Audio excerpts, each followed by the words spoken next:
It was October 27th, 1999, a Wednesday. A gray, wet afternoon hung over Wabrook, a quiet town tucked between cornfields and long-forgotten train lines in southern Illinois. The kind of town where people didn't lock their doors, where families had lived on the same streets for generations, and where every child walked home from school until the day one of them didn't. Jacob Rains was 13. He had freckles, a gap between his front teeth, and a tendency to disappear into daydreams during math class. He was the youngest of three, the only boy, and by all accounts, a quiet kid who hated attention. His parents, Mary and Dean Rains, were both local. His mother a nurse at the clinic, his father a line supervisor at the grain elevator. Their home was a modest, two-story American flag on the porch. Nothing about their life stood out until the day it came apart. That morning, Jacob had left home like any other. Backpack slung, hood up, cereal half-eaten. He was supposed to be home by 3:15, as always.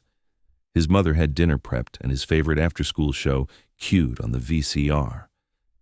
But what she didn't know was that Jacob had earned his first-ever after-school detention, a forgotten homework assignment, his third strike that semester. His English teacher, Mr. Kovac, had written the slip that morning. Nothing serious, just 1 hour. Supervised by the janitor, same as usual. And then he'd be sent home. By 4:30, Mary was pacing the porch. The bus had come and gone. The rain had picked up and Jacob still wasn't home. She called a few of his friends. None had seen him. At 5:15, she drove the short route to Warbrook Middle School. The front lot was empty except for a red pickup belonging to the evening janitor, Mr. Delmont. The doors were locked. Mary didn't panic right away. Not exactly. She assumed Jacob had walked somewhere, maybe stayed behind to talk to a teacher. But by 6 o'clock, when her husband got home and Jacob still hadn't turned up, something shifted. The dean called the school's main office and got an answering machine. Then they called the police. That first call was logged at 6:27 p.m. A 13-year-old boy, last seen at school, hadn't come home. Officer Brian Keller was the first to arrive. He took the basic information, ran a quick perimeter sweep, and called in for access to the school. It took 45 minutes to get someone with keys. By the time they walked the halls of Warbrook Middle, it was nearly 8 p.m. The janitor, Mr. Delmont, was still inside, mopping the gym. He claimed he hadn't seen Jacob since he left the detention room at 4 o'clock. According to Delmont, Jacob had served his hour quietly in room 107. No outbursts, no arguments, just sat there doodling in his notebook. And then the boy packed up and walked out the west side exit toward the faculty lot. That's the last time anyone admitted to seeing him. Police searched the building top to bottom that night. They found nothing. No backpack, no belongings. Jacob's locker hadn't been touched. His notebook still had that day's date scrawled across the margin, with a half-finished sketch of a spaceship tucked in the corner. His jacket, strangely, was still in the lost and found bin. He'd forgotten it earlier that week. That meant he'd walked out into the cold rain in just a t-shirt. By 10 p.m., search parties had formed, flashlights sweeping through fields, deputies knocking on doors. Local radio stations announced a missing child alert. His sisters were up all night staring out the window. Mary sat in the living room without speaking. Dean kept making coffee. No one drank. It wasn't like Jacob to run away. It just didn't make sense. The next morning, school was canceled. Police dogs were brought in. They picked up a partial scent in the parking lot that ended abruptly near the fence line. Nothing on the cameras. Most of them hadn't worked in months. The school's budget couldn't afford repairs, and that would become a major issue later. A few students said they saw Jacob that day in the hallway. Others weren't sure. No one remembered seeing him leave. Detectives tried to pin down a timeline, but it was flimsy. Between 4 p.m. and 4:15, the school emptied. Most of the teachers had already left. The janitor stuck to his story. And Jacob, he just vanished, as if the school had swallowed him whole. Outside, the rain kept falling. Over the next days, then weeks, Jacob's face would be on flyers, bulletin boards, taped to telephone poles. His parents made public pleas. Local news covered the story for 3 days. Then the media moved on. But the Rains family didn't. The town, small as it was, quietly fractured. Rumors spread. People looked over their shoulders, children walked in pairs, but no arrests were made, no evidence surfaced. The last place anyone could confirm Jacob Rains had been was room 107 after detention in a locked building on a rainy day in October. And whatever happened next, nobody could explain. The night Jacob Rains disappeared, the town of Warbrook didn't sleep. Word spread fast, first among the parents calling each other to check if their kids had seen him, then among neighbors who gathered under porches in the rain, trying to understand how a 13-year-old could vanish from school without anyone noticing. For Mary Rains, the hours after that 911 call unraveled like static, disconnected, disorienting. She stood by the window until dawn, hands trembling on the curtain, watching for headlights that never came up the driveway. By sunrise, the missing child notice had gone out across the county. Local deputies were reassigned to the case. Sheriff Howard Tate, a man who hadn't handled a serious missing persons case in over a decade, led the first full-scale search. The school grounds were combed, again, this time with daylight, dogs, and volunteers. The hedges behind the boiler room, the storm drains along the back fence, even the RER dumpsters. Nothing. No dropped backpack, no shoe prints, no trail, just emptiness. Inside the building, detectives re-interviewed everyone who had been present after 3 p.m. The few students who'd stayed late for extracurriculars gave shaky timelines. One girl said she saw Jacob in the hallway around 4:10, walking alone. Another swore she saw him leaving through the back exit, but wasn't sure if it was that day or the day before. There were no working security cameras to confirm anything. The school had submitted a maintenance request for the system 6 months earlier. It was still pending. The janitor, Delmont, repeated his statement.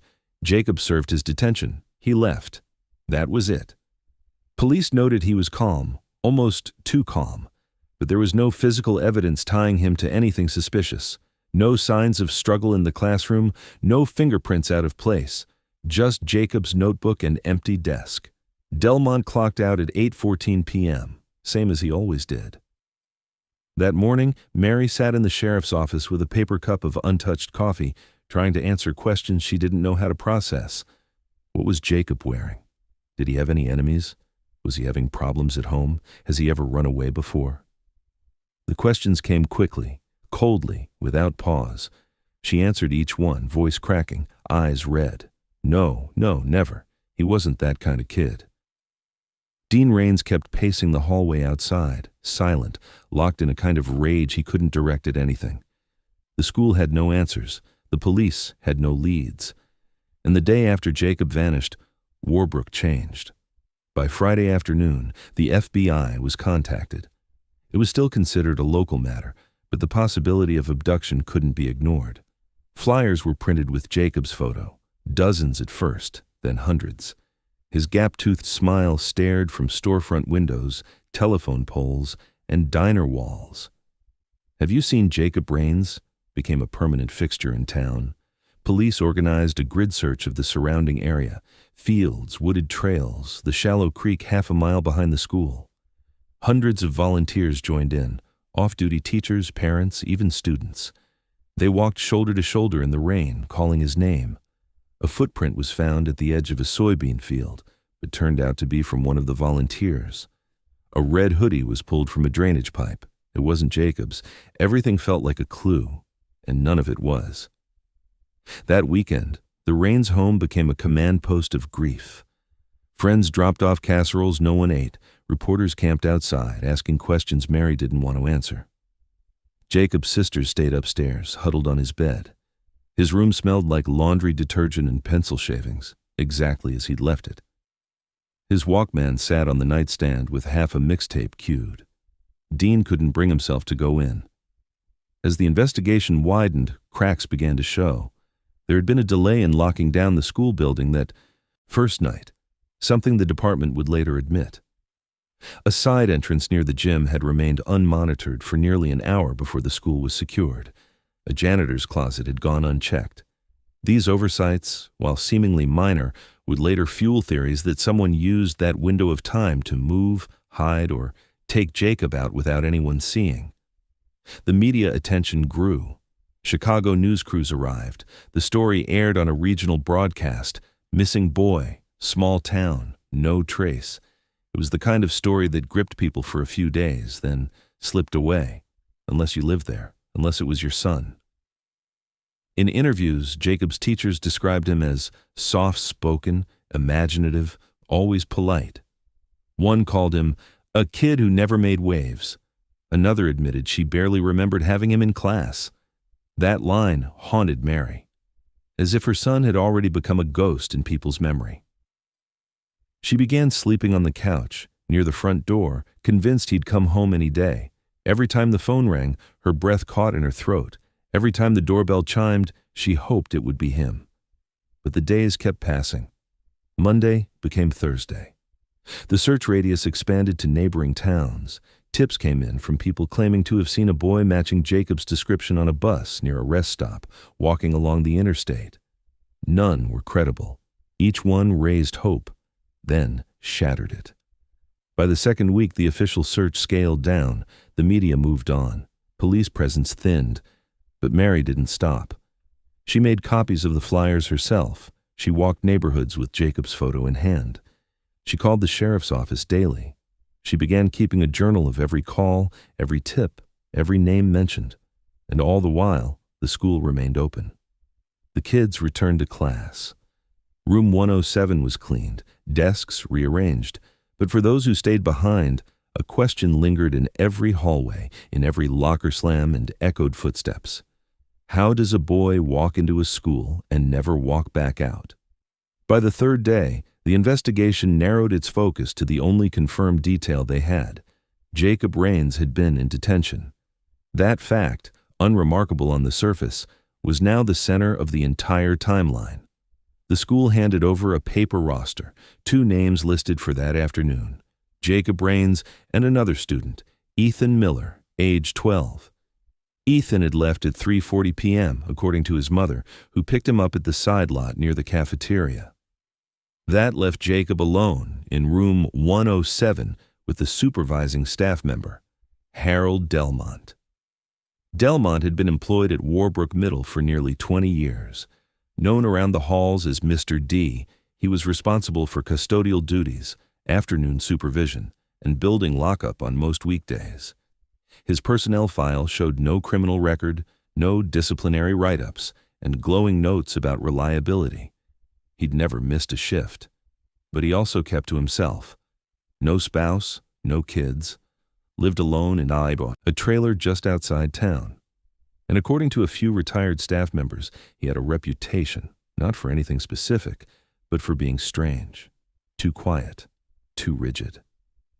One former teacher described how he'd once scolded a 6th grader for leaving a lunch wrapper on the floor, then made the kid stand there for an hour watching him mop. Another remembered how Delmont refused to use the teacher's lounge, preferring to eat in the boiler room, where he stored a dented microwave and a transistor radio that only played AM. When police brought Delmont in for questioning, he answered everything calmly. He said Jacob was respectful, sat quietly, drew pictures in his notebook, no disruptions. He said he let him go at 4 p.m. sharp. When asked if he noticed anything unusual afterward, Delmont said no. Nothing was out of place, nothing seemed wrong. But detectives noted how often he blinked, how he avoided eye contact when asked to describe Jacob's exit. He said the boy walked out the west corridor, same as always, but no one saw him go. Investigators reconstructed the building's layout. Warbrook Middle was built in the early 70s, 2 floors, 3 wings, and a basement-level mechanical corridor that hadn't been used in years. The janitorial offices were near the boiler room, just down the hall from room 107. The closest exit was the west stairwell, which led outside to the faculty parking lot. No cameras, no motion sensors, no witnesses. The school doors locked automatically at 4:15 p.m., but could be opened manually from the inside. If Jacob had left the building, he wouldn't have been locked in. But if something had happened between 4 o'clock and 4:10, there was a gap, barely 10 minutes, where no one could account for movement inside the building. The school was nearly empty by then. Most teachers had left. The front office closed at 3:30. It was just Delmont and a boy who was never seen again. Ethan Miller, the second student in detention that day, told detectives Jacob had been quiet. They hadn't spoken much. He said Delmont left the room briefly during the hour, maybe to get supplies. He remembered Jacob drawing something in a spiral notebook, hunched over his desk like he always was in class. Ethan said he left at 3:40 when his mom pulled up. Jacob was still sitting there. Detectives noted the odd timing. If Ethan left at 3:40 and Jacob was released at 4, that left a 20-minute window where Delmont and Jacob were alone in that room. And no one could verify what happened during it. Delmont's logbook showed nothing unusual, but when investigators checked his time card, it showed he didn't clock out until 8:14 p.m. That was standard, but it meant he remained in the building for 4 more hours after Jacob supposedly left. He claimed he mopped the gym, cleaned the cafeteria, then the bathrooms. When asked if he went back to room 107 or noticed anything strange, he said no. It was a frustrating loop. Every answer seemed just. Reasonable enough to deflect suspicion, but not convincing enough to clear anyone. The school's lack of surveillance proved to be a major obstacle. The system had been partially installed in 1997 after a string of minor vandalism incidents, but funding ran out before completion. Only the front entry camera worked reliably. The other 6 units, covering the back hallways, the west exit, and the faculty lot, had been offline for months. The janitor's keys could access every door in the building, including storage rooms, mechanical closets, and basement access points. But the police found nothing. Every room was clean. Every lock is secured. Still, something didn't sit right. In interviews with other staff, a few mentioned odd things from years past, like finding Delmont in places he didn't belong, or how he sometimes walked the halls long after everyone had left. But no one ever filed a complaint. He was just Mr. D. Quiet, unbothered, and now the only adult left alone with a boy who never came home. The district brought in an independent security consultant to evaluate the building. He pointed out several flaws: dead zones, blind corners, poor lighting. The west corridor, where Jacob had supposedly exited, was especially isolated, and the mechanical corridor below the building. No cameras, no alarms, just old pipes and a crawlspace access panel that hadn't been opened in years. Or so they thought. Detectives requested floor plans, hoping for a full schematic. What they got was a pile of outdated blueprints, some missing pages, others hand-marked with revisions. It would take weeks to verify if what was on paper matched the physical building, and in the meantime, they still had nothing concrete. Harold Delmont was never arrested. He remained cooperative, if guarded. And the second student? Cleared completely. His mother's account, timestamps, and route all checked out. By the end of that week, the detention list that had once promised answers became just another dead end. But behind closed doors, investigators began asking a different kind of question. What if Jacob Raines never left the building at all? As the seasons changed and the calendar turned without Jacob Raines, the urgency that once gripped Warbrook began to dissolve. The flyers curled at the corners, the tip line rang less often. By the time the second anniversary passed, the case was no longer part of the daily conversation. It became background noise. Another cold file. Another child that vanished without reason. But inside the Raines home, nothing was ever in the background. His mother, Mary, kept Jacob's bedroom untouched. The rocket wallpaper, the shelf with his Goosebumps collection, the twin bed neatly made with a faded comforter he picked out himself. She dusted it every Saturday. Sometimes she'd sit at the edge of the bed and read from his favorite comic book out loud, as if he might walk in and catch the end. His sisters graduated and moved out. Dean stopped talking about Jacob altogether. The grief had calcified into something brittle and sharp, and any mention of their son chipped at the silence they'd built to survive. But Mary never stopped waiting. Even when the porch light burned out and she replaced it the same day. Even when no one came to his birthday vigils after the 5th year. She still waited. Warbrook Middle moved on too. New students filled the halls. The principal retired. Mr. Kovacs transferred to a different district. And Harold Delmont, the janitor whose name had once been quietly passed between investigators, left the school system entirely in 2004. He gave no reason, just stopped showing up, and no one pursued it. Years later, it would be revealed that the school never conducted a formal internal review of Jacob's disappearance. The district simply wanted the story to fade. But it didn't, not for everyone. Tom Granger had been the lead investigator on Jacob's case until he retired in 2008. He wasn't from Wabrook, just another detective assigned to a case in a small town that didn't want what it had. But something about it stuck with him. Maybe it was how fast the evidence ran dry. Maybe it was the look in Mary Raines's eyes when he told her there was nothing more they could do. Or maybe it was that 10-minute window between 3:50 and 4 p.m., where a child vanished into thin air inside a locked building. Granger couldn't let it go. After retirement, he moved to a cabin just outside Springfield. It was quiet. Too quiet. So he built a small workspace in his basement, lined the walls with whiteboards, and reopened the case on his own. He didn't have access to official databases anymore, but he had the old files, copies of witness statements, crude sketches of the school's layout, and newspaper clippings no one had read in years. Every time a body turned up in Illinois, Granger checked the details. He tracked down former staff, cold-called former students, even tried reaching Delmont once, but the number was disconnected. He wasn't trying to prove something anymore. He just couldn't forget. Back in Warbrook, Jacob became a story, a cautionary tale for new students.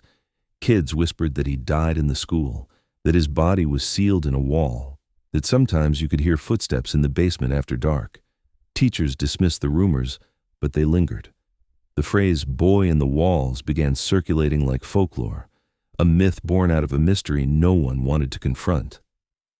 Each year, Mary held a candlelight vigil on the anniversary of Jacob's disappearance. Fewer people came each time. By the 15th year, it was just her and a neighbor standing in the drizzle outside the school fence, holding flickering flames and listening to the silence. One former classmate, now in his 30s, confessed in a blog post that he'd always wondered if Jacob had seen something he shouldn't have. Something in that hour of detention that got him killed. The post was taken down days later, but not before it reignited chatter online.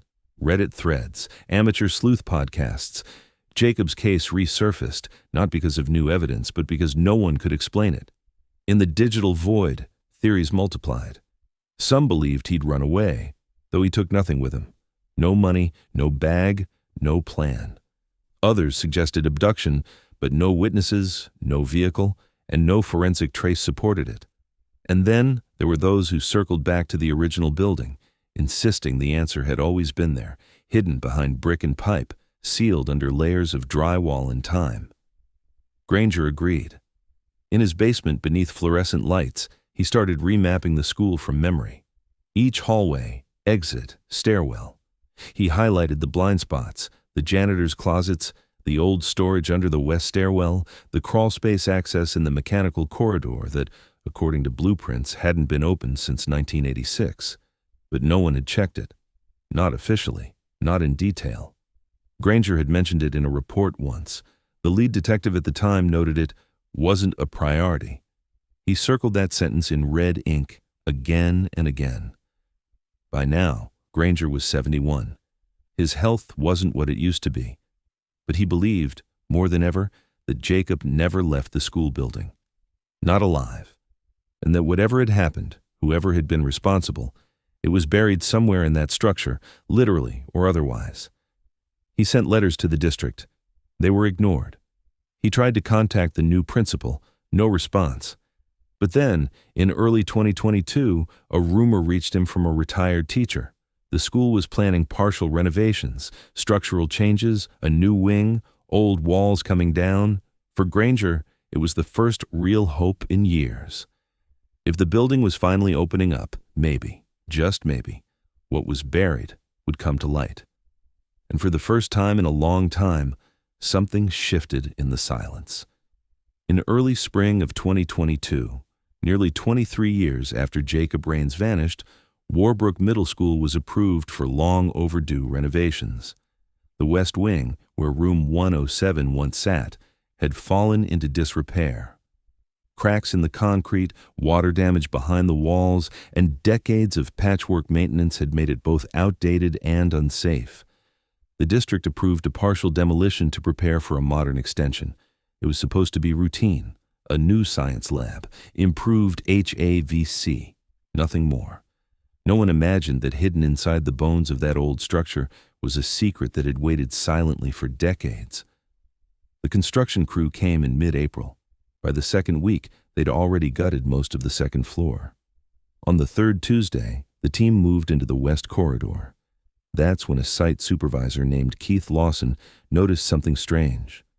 He was reviewing the original 1970s floor plan with one of the engineers, trying to trace the mechanical lines for the new ductwork. But the layout didn't match. A service corridor was supposed to run behind the old faculty lounge. Instead, they found a solid concrete wall. And behind that wall, according to a ground-penetrating radar scan, was a narrow rectangular space measuring just under 6 feet in height and roughly 20 feet long. It had no access point, no vents, no doors, nothing that explained why it existed. Lawson flagged it. At first, the crew assumed it was a simple drafting error, common in buildings that had been renovated multiple times over the years. But something about the space felt deliberate. It was sealed, yet supported structurally. And most of all, it wasn't marked on any of the updated schematics. The next morning, Lawson filed a formal report with the district and halted demolition in that section. By Thursday, the local police were notified. And on Friday, a detective from the Warbrook Sheriff's Office returned to the school for the first time in over a decade, this time standing in front of a wall no one remembered building. By the following Monday, news vans were parked across from the playground fence. The media circled quickly. Most of them had long forgotten the name Jacob Rains, but the words undocumented crawlspace and missing child cold case were enough to stir old headlines. Online sleuths dug up archived news articles. Reddit threads lit up with speculation. Former classmates posted photos of Jacob's memorial flyer. And in a basement 2 towns over, retired Detective Tom Granger turned on the morning news and saw the building he'd mapped from memory, now covered in caution tape. Granger didn't hesitate. He drove to Warbrook that afternoon and stood across from the site in silence. His face was older, hands slower, but his mind hadn't let go of that floor plan. He recognized the section immediately, the far west wall, just past the boiler room corridor. In 1999, it was marked as a service area, but it had never been explored, not in full. The original team assumed it was just leftover space from old piping routes. But Granger had always felt something was off. Now, looking at the sealed concrete, he wasn't sure if he felt vindicated or sick.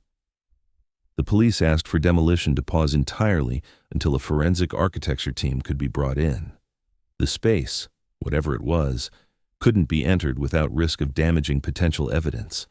The room had no entry point, which meant someone had sealed it from the outside.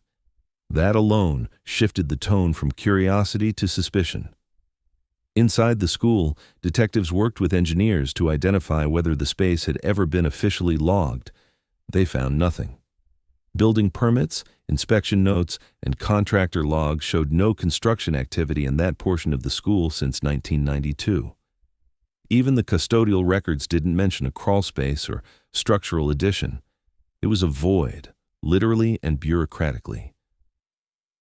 As the week wore on, locals began gathering behind the police lines. Many had gone to school there.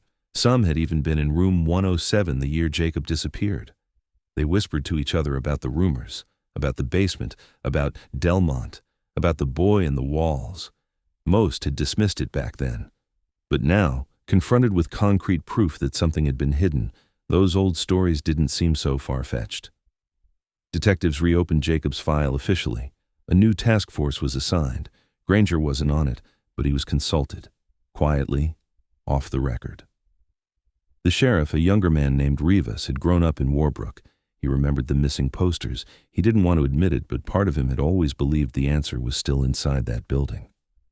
Now, faced with an undocumented chamber barely 5 feet from the room Jacob had disappeared from, he had no choice but to consider the worst.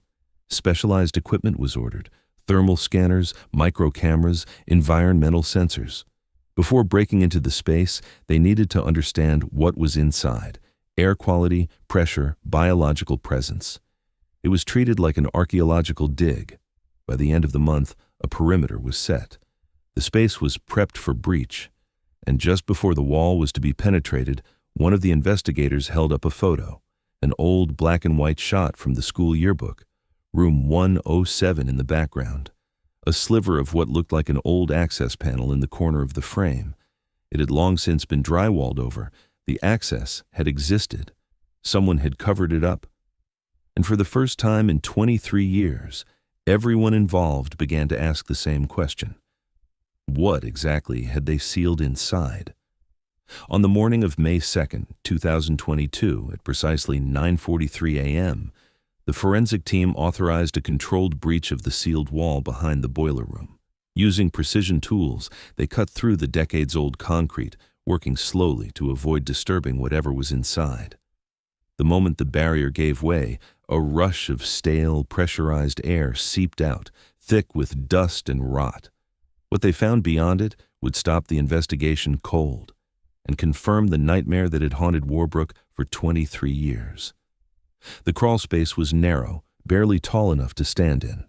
The walls were unfinished, pipelined, and caked in sediment. There were no light fixtures, no airflow, just a dead pocket of space, 12 feet long and 4 feet wide, sealed entirely from the inside. And in the far corner, under layers of debris, investigators found the first piece of evidence: a faded red backpack, partially crushed and wrapped in an old school sweatshirt. It was damp, discolored, and covered in soot, but still intact. Moments later, just beside it, they uncovered a decomposed shoe. Then fabric. A school-issued polo shirt, tan corduroy pants. The remains were skeletal, crumpled, partially collapsed, but unmistakably human. No signs of trauma were immediately visible, but the posture was unnatural. Knees drawn in, spine curved, like someone had curled into the corner and never moved again. Within hours, the building was locked down. The entire West Wing was declared a crime scene. Students were evacuated. Staff were told nothing, only that construction had unearthed something significant. But outside, news had already spread. Helicopters hovered, reporters returned. And across town, Mary Rain sat in silence on her couch, holding a cup of tea that had gone cold 2 hours before. When the sheriff's office called, she didn't pick up right away. She already knew. By dusk, a full forensics team was on site. Every item in the crawlspace was photographed, bagged, cataloged. A forensic anthropologist confirmed the bones were from a male adolescent, likely 12 to 14 years of age at the time of death. The belongings matched the school's uniform code from the late 1990s. And inside the backpack, zipped in the smallest front pocket, was a laminated school ID with a name printed in faded ink: Jacob Rains. DNA testing was ordered as a formality. It came back with a 99.99% match, but no one needed the confirmation. Mary was notified the following morning. She didn't speak to the press, didn't cry in public. The last image anyone saw was of her standing on the edge of her porch, hand covering her mouth, staring into nothing. She had waited 23 years for her son to come home, and now he had, in the worst way imaginable. Tom Granger sat alone in his car outside the school that evening. He hadn't been allowed inside, but the young detective, Rivas, had called him personally, told him everything. Granger didn't say much, just hung up and stared at the red brick building that had haunted him since 1999. He'd been right. The answer had been there, sealed away behind a wall nobody thought to question. And somehow, that truth didn't bring relief, only sorrow. Investigators immediately reopened the original case. With Jacob's body now recovered, everything was on the table again. They pulled staff rosters from 1999, cross-referenced maintenance logs, re-interviewed retired faculty. But most of the people involved were gone, moved away, retired. A few were dead. The biggest name still alive was Harold Delmont. Delmont, now 76, lived in a county-run care home just outside Springfield. He had early-stage dementia. When questioned, he seemed confused but recognized Jacob's name. He denied any involvement. When pressed about the crawlspace, he claimed he didn't remember it, then muttered something about the old room behind the boiler and not supposed to open it. His statements were inconsistent and legally useless, but the implications were chilling.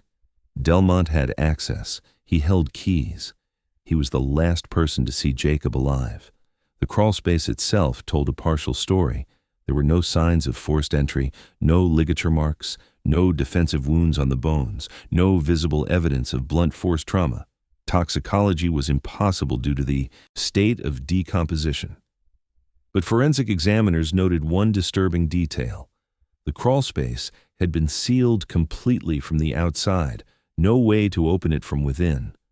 Whoever placed Jacob there had done so deliberately, and had closed him in knowing he wouldn't come out.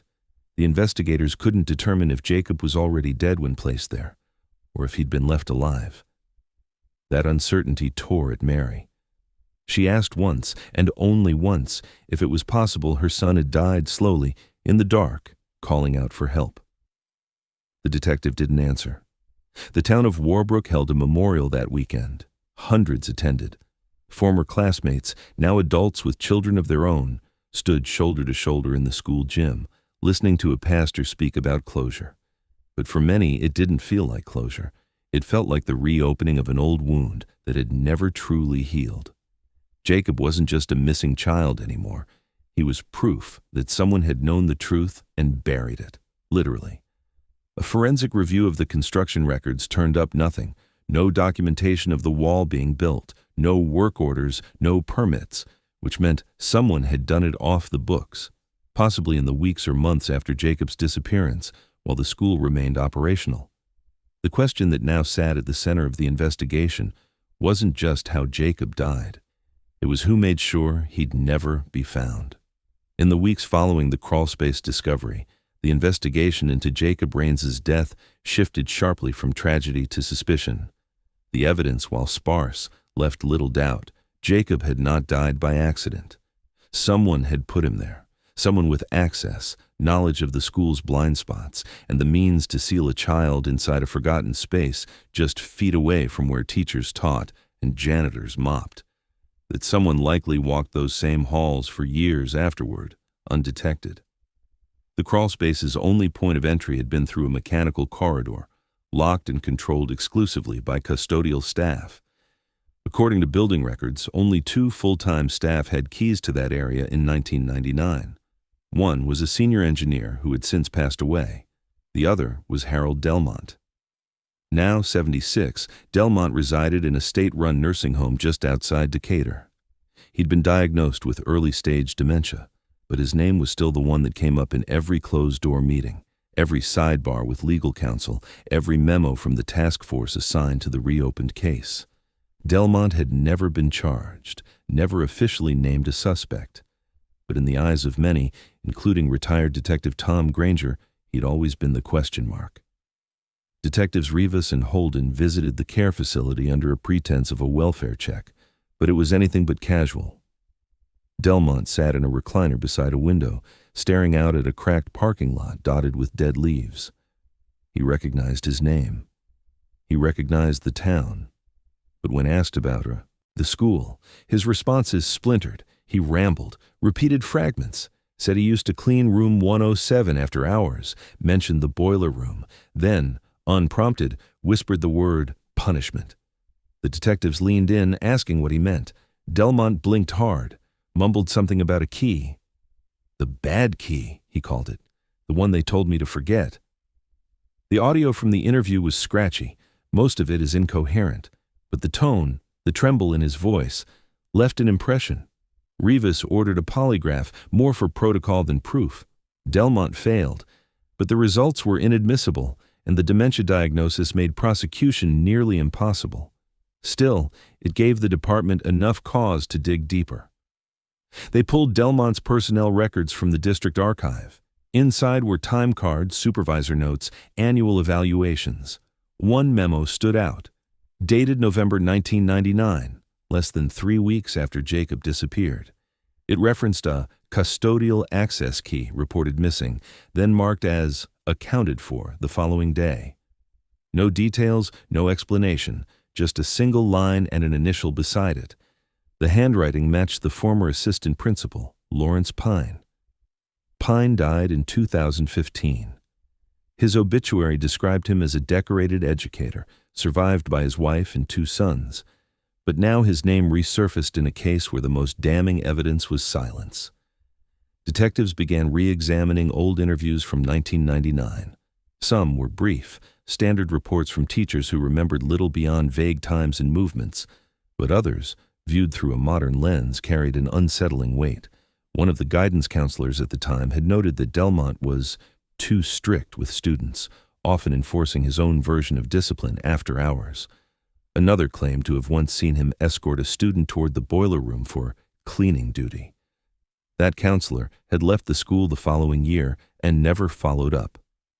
When the detectives tracked her down, now retired and living in Ohio, she recalled the moment with clarity, said she had always felt something was off, but didn't want to accuse someone without proof.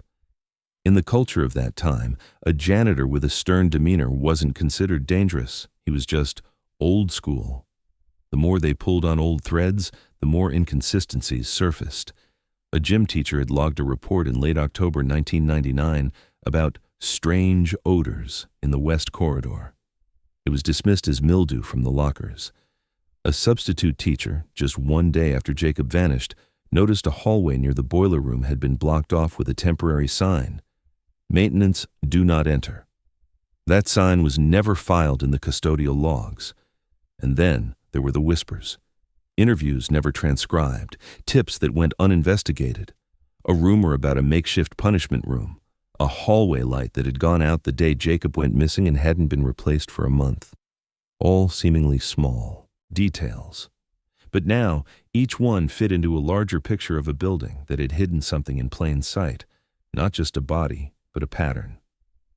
Still, the investigation was constrained. No physical evidence tied Delmont directly to Jacob's death. The crawlspace, while damning in implication, yielded no fingerprints, no DNA beyond Jacob's, and no murder weapon. The clothes found on Jacob bore no trace of a struggle. No one ever reported screams or strange noises. If there had been a cover-up, it would have been clean. Cold. Granger, unofficially consulted throughout the process, told Rivas that he believed someone had panicked, that maybe Jacob had been caught wandering or had disobeyed a rule or had seen something he wasn't supposed to, that whoever placed him in that crawl space didn't mean to kill him, not at first, but once the wall was sealed, there was no going back. Delmont, in his more lucid moments, seemed almost haunted by something he couldn't or wouldn't say. In one of the final visits, he stared straight ahead for a full minute, then said softly, "They said no one would look." Not there. The detectives left that day with more questions than answers. The statute of limitations on evidence tampering had long passed. The clock on justice was running out. And yet, something had shifted. Because now there was proof that someone, maybe more than one person, had known. And they had buried that knowledge behind bricks, paper trails, and time. But what the task force didn't know yet was that the last real clue wasn't in the crawlspace. It was in the hands of a dead man. 2 months after Jacob Raines's remains were discovered in the crawlspace, the investigation remained at a standstill. The public outrage had cooled, but inside the sheriff's task force, frustration simmered. Everyone knew someone had placed Jacob behind that wall, but the trail, already cold for 2 decades, seemed to vanish entirely in the final steps before justice. Without a confession or hard physical evidence, the case risked collapsing under its own weight again, another headline with no name behind it. That changed on a Wednesday afternoon in July, when a young analyst named Erica Diaz stumbled on something buried deep in the department's analog storage archives. It was an unmarked VHS tape, one of dozens pulled from the original 1999 investigation. Most of the tapes had already been reviewed, digitized, and dismissed as irrelevant, part of a failed security system that hadn't covered enough of the school to be useful. But this one had never been logged. The only label was a piece of masking tape with the number 12B scrawled in faded pen. Out of curiosity, Diaz popped the tape into an old player in the back of evidence storage. The grainy black and white footage showed a static hallway, long, windowless, and quiet. A timestamp in the upper right read, October 27th, 1999, 15:57. 3 minutes before Jacob was officially logged out of detention. The camera, angled slightly downward, was pointed at the back corridor leading toward the boiler room. According to the floor plan, that same hallway passed just outside the mechanical closet where the crawlspace had been discovered. The footage was rough, wavy interference lines, flickering light. For the first 20 seconds, there was nothing, just a blank hallway. Then, at 15:58:42, a figure passed quickly through the frame. Slender, small, likely a child. It was only for a split second, but the size matched Jacob's profile. 30 seconds later, another figure appeared, taller, broader, adult proportions. The figure lingered just on the edge of the frame, then turned, only the outline of a shoulder and the blur of a head visible, and stepped into the same hallway where the child had gone. The image was too distorted to confirm identities, no faces, no details. But one thing was immediately clear. The adult wasn't Harold Delmont. Granger, when shown the footage later, said it with certainty. The posture was wrong. The gait is too fast. Delmont had always moved slowly, with a noticeable lean from an old work injury. Whoever this person was, they moved with purpose. The task force quickly brought in a forensic video analyst to enhance the clip. Advanced software tried to sharpen outlines, boost contrast, and isolate shapes from the static. But the footage had degraded too much. Still, after 20 hours of digital processing, the analyst produced a single paused frame showing the taller figure's silhouette, just distinct enough to make out a few details. A short haircut, a loose jacket, a badge clipped to the chest, not a janitor, possibly a faculty member. Detective Rivas ordered a full review of staff photos from 1999, comparing height, build, and documented schedules.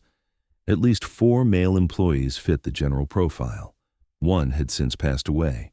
2 had airtight alibis backed by time cards and witness statements. But the 4th, a former assistant football coach and part-time hall monitor named Bruce Clemens, had never been properly interviewed during the original investigation.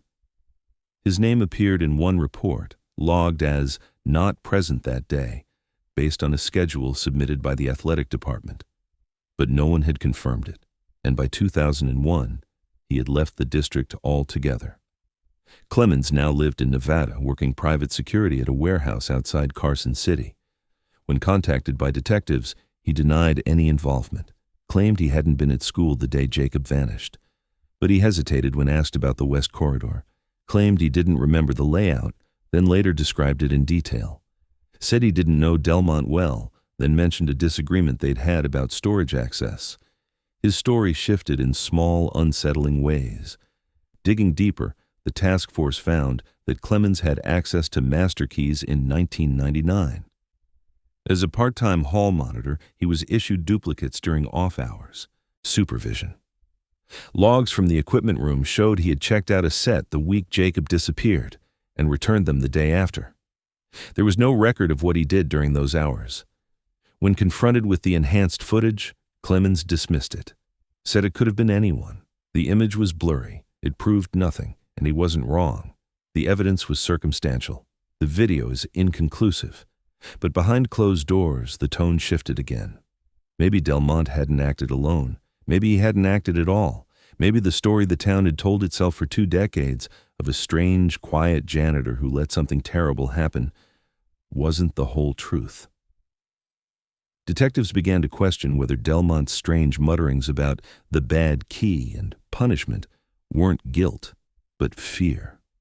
Was he covering for someone, or was he silenced by something he didn't fully understand? Someone who outranked him, someone who could manipulate a schedule, someone who knew just enough about the building to use its blind spots, and just enough about protocol to bury it afterward. Tom Granger, listening to the news from his living room, felt a chill that he hadn't known in years. Because if the second figure wasn't Delmont, then the entire theory of the case had to be rewritten. And if that figure had followed Jacob down the hallway toward the boiler room at the exact minute Jacob was last seen, then the crawlspace wasn't just a hiding place, it was a decision made by someone who still hadn't answered for it. In the fall of 2022, just as the investigation into Jacob Rains seemed to reach a grim plateau, an unexpected call came into the sheriff's office from a probate attorney overseeing the estate of the late Principal Lawrence Pine. Pine had died in 2015, 7 years earlier, after a sudden heart attack while on vacation in Michigan. His name had surfaced only marginally during the original investigation, mostly in the context of school protocols. He had conducted the standard press interviews after Jacob disappeared, expressed grief, reassured the public that safety remained a top priority. Then, quietly, he'd retired in 2002 and faded from relevance. No one had ever connected him directly to the disappearance. Until now. The attorney explained that in clearing Pine's storage unit, a distant niece had found a sealed cardboard box marked Wabrook 1999 to 2000. It contained old yearbooks, staff memos, parking permits, and at the very bottom, a blue spiral notebook. Inside were a series of handwritten entries dated sporadically between September and November 1999. Most were mundane, notes about faculty meetings, disciplinary issues, and budget complaints. But one entry, dated October 28th, the day after Jacob vanished, stood out in chilling detail. The handwriting was rushed, uneven. It read, "Things got out of hand. The boys shouldn't have been in that hallway. I warned them about that kind of punishment. Now it's real. I don't know what to do." Detective Rivas read the passage twice before closing the file in silence. The implications were immediate and devastating. Not only had Pine apparently known something about Jacob's disappearance, but he had documented his concern in writing. And yet, he never came forward, never turned in a report, never asked for an internal investigation. Instead, he carried the secret until his death. The notebook was sent to forensic handwriting analysts who confirmed with near certainty that the entry matched Pine's previous signatures. Ink dating placed the note within the correct time frame. This wasn't a fabrication, it was a confession, or at least a warning. But it raised more questions than it answered.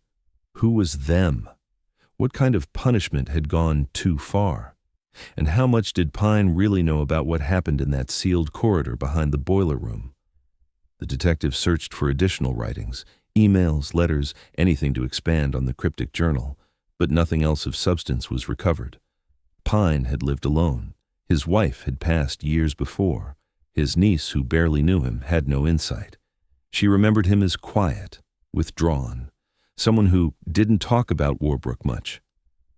The public reaction was swift and bitter. The idea that the school's highest authority at the time had potentially known or suspected the circumstances behind Jacob's death and said nothing reignited fury across Warbrook.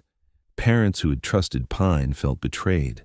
Teachers who'd defended him now wondered if they'd missed something in his posture, his silence, the way he steered conversations away from Jacob during faculty meetings.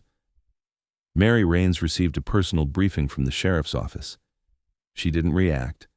She simply stared at the words on the photocopied page, lips pressed thin, and said, "He let us look for him. He let us suffer." There would be no prosecution, no charges.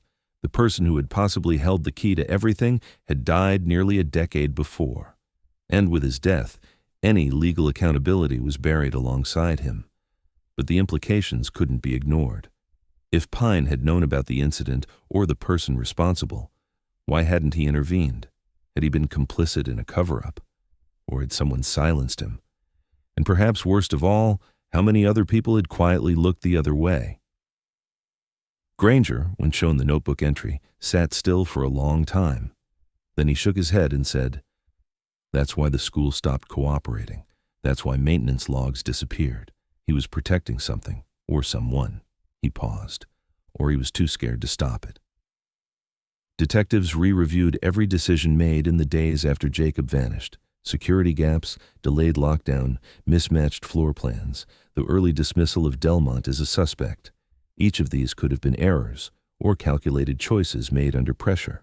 From the top, the pieces fit too neatly to ignore, but without living testimony, it remained conjectured, a ghost story told in red ink and faded paper. Back in Warbrook, the news fractured what little faith remained in the district's history. A petition circulated calling for the renaming of the school. Former students posted tributes to Jacob, acknowledging that they'd grown up believing lies. One post read, "We were taught to trust authority, but the authorities buried the child and never spoke his name again." Mary declined interviews. She'd heard enough. Her son had failed, by the system, by silence, and now by a man who had the chance to do the right thing and didn't. The discovery of the notebook didn't bring peace. If anything, it deepened the wound, because now there was confirmation that someone had known and had chosen secrecy over justice. The sheriff's office held a press briefing, stating they were exploring all possible leads related to Pine's entry. But privately, most admitted they were chasing shadows. Whatever happened behind that wall, whatever chain of decisions led to a boy dying in a hidden room, would likely never be fully understood. But as investigators studied the notebook's final pages, one thing stood out. A short sentence written without a date at the bottom of an otherwise blank page. It read, "If anyone finds this, forgive me. I waited too long." It was a cold morning in November when Jacob Rains was finally laid to rest. The cemetery sat just outside Warbrook, past the old mill road, surrounded by rows of maple trees stripped bare for winter. Only a handful of people attended the burial. His mother, Mary, standing at the edge of the grave, her hands shaking as she held the folded photo of her son. The same photo printed on flyers 2 decades earlier, now yellowed at the corners. Dean Rains stood behind her, silent, a man whittled down by years of unanswered questions. Time hadn't brought healing, just exhaustion. Jacob's casket was small, symbolic more than anything. His remains fit into a single container, no larger than a suitcase. The bones recovered from the crawlspace had been carefully preserved, examined, cataloged, and eventually returned to his family. Forensics couldn't determine the cause of death. No trauma, no poison, no weapon, just a child's skeleton found sealed in darkness and the suspicion that he hadn't gone there on his own. The town watched from a distance.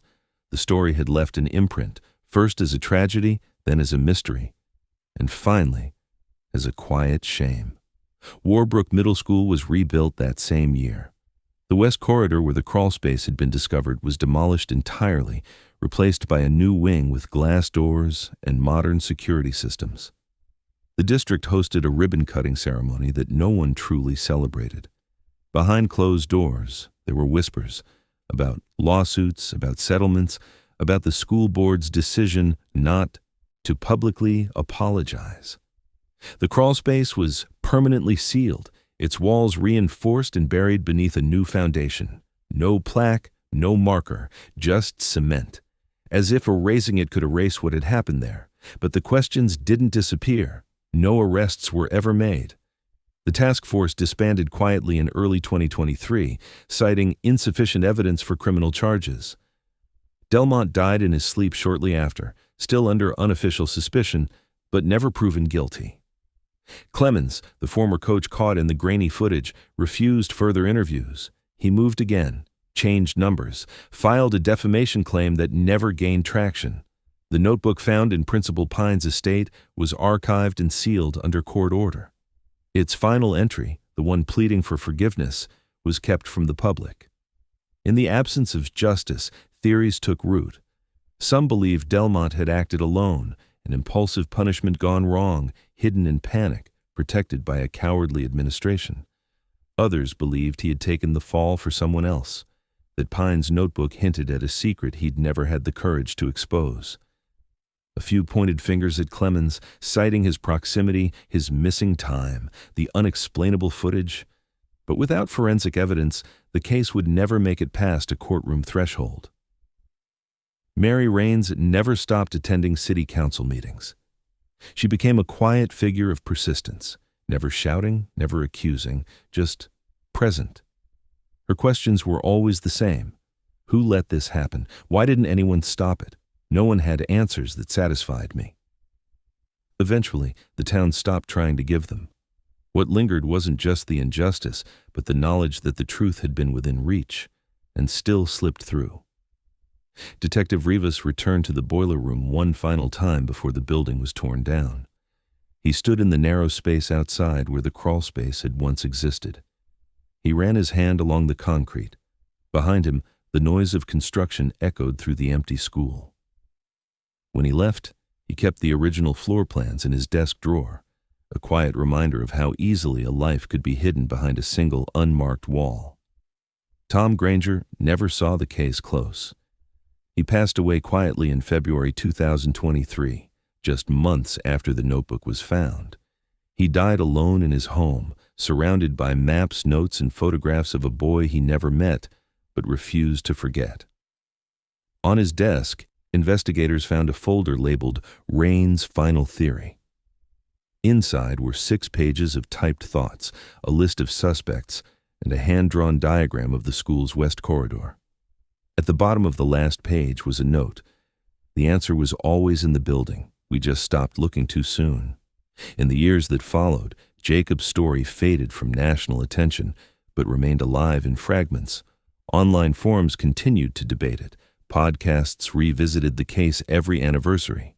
High school students at the new Warbrook campus passed around versions of the story, warped by time. Some believed Jacob had been buried alive. Others said he'd been seen wandering the halls long after death. The truth was more painful than any legend. It was about a system that looked away. For Mary, closure never came. Not in the way she hoped, but there was one thing she clung to. Her son had been found. Not in the way she prayed for, but he was no longer lost. He had a grave, a place to visit, a place to say his name out loud.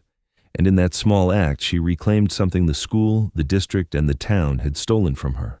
The unanswered questions remain. Who opened the crawlspace? Who closed it? Who knew the truth and chose silence? Jacob's story ends with a body returned, a crawlspace opened, and a town forced to confront the shadow beneath its foundation. The case, on paper, is closed, but in the minds of those who remember, in the gaps left by vanished time cards in a forgotten hallway, questions still echo. Some stories don't end with justice. Some end with a wall, a notebook, and the ache of what should have been spoken.